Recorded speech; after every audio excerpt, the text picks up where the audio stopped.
ये वो पुस्तक है Hindu temples what happened to them.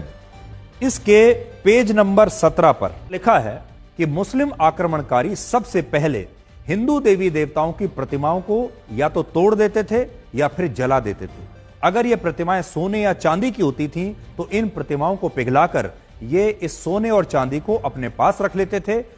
देव प्रतिमाओं का मलबा मस्जिदों के सामने फेंक देते थे। कई बार इस मलबे और देव प्रतिमाओं के पत्थरों को कसाईयों को सौंप दिया जाता था, जिनका वो जानवरों का मांस बेचने के लिए वजन के रूप में इस्तेमाल करते थे और इन पत्थरों के ऊपर वो मांस रखते थे। पूजा में उपयोग किए जाने वाले पवित्र शास्त्रों को जला दिया जाता था। मंदिरों को क्षतिग्रस्त या ध्वस्त कर दिया जाता था या कुछ बदलाव करके उन्हें मस्जिदों में बदल दिया जाता था।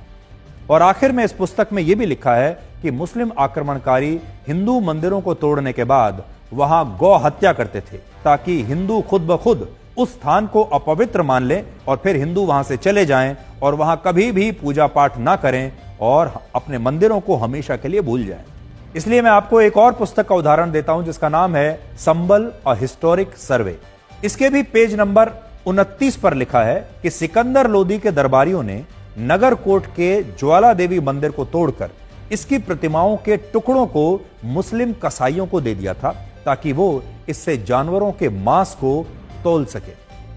लेकिन हमने इसी लोदी वंश के नाम पर इस पूरे इलाके का नाम लोदी कॉलोनी रखा गया।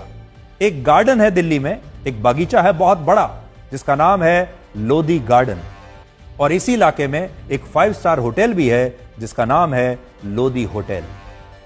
सोचिए हमने इन मुस्लिम आक्रमणकारियों को कितना सम्मान दिया, जबकि इन्होंने हमारे देवी देवताओं की प्रतिमाओं पर जानवरों का मांस रखकर बेचा है, देवी देवताओं की प्रतिमाओं को तोड़ा है, उनका अपमान किया है, मंदिरों को तोड़ा है।